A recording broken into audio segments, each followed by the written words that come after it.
સુરત શહેરમાંથી મહત્વપૂર્ણ કાર્યવાહી સામે આવી છે. માટી સાથે દોડતા ભારે વાહનો સામે તંત્રે કડક પગલાં લીધા છે.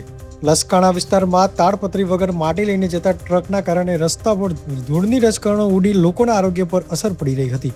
આ બાબતે ફરિયાદ મળતા આરોગ્ય મંત્રી પ્રફુલ પાનસરિયાએ આદેશ બાદ લસકાણા પોલીસે તાત્કાલિક કાર્યવાહી શરૂ કરી છે.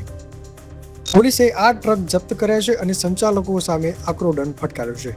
લોકોના આરોગ્ય સાથે ચેડા કરતા વાહન ચાલકો સામે કડક કાર્યવાહી કરવાની ચાલુ રહેશે.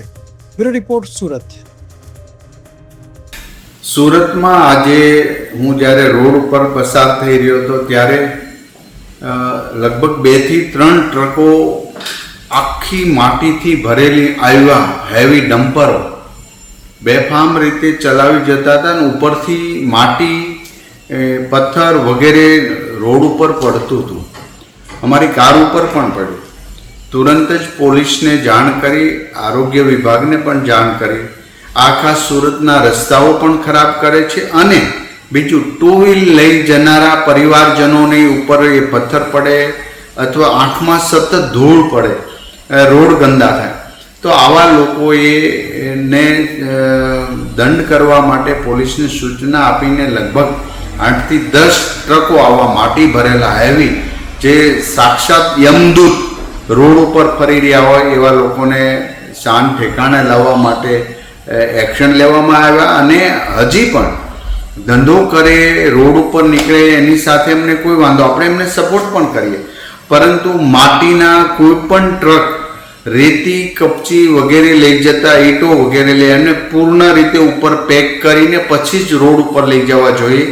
આ હંમેશના માટે ધ્યાન રાખવું જોઈએ અને જો ધ્યાન નહીં રાખે તો એમના ટ્રક વગેરે જપ્ત કરવામાં આવશે. કારણ કે 2 વ્હીલ ગાડી લઈ જનારા પરિવારજનોની કોઈ સેફટી આમાં હોતી નથી. ક્યારેક એક્સિડન્ટ પણ થવાનો ભય રહે છે અને આવી માટી વગેરેથી સુરત રોડને પણ ગંદા કરે.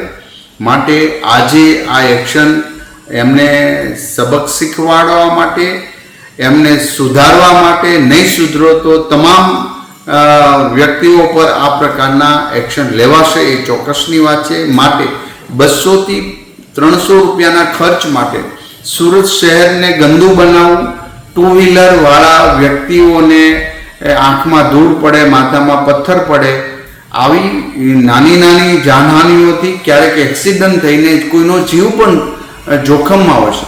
માટે આ સુધારા માટે આજે આ એક્શન લેવામાં આવ્યા છે. મને આશા છે કે તમામ લોકો પોતાની ટ્રક ઉપર માટી, ઈંટ, રેતી, કપચી વગેરે કરશે એને પૂર્ણ ઢાંકીને પછી શહેરમાં પ્રવેશશે.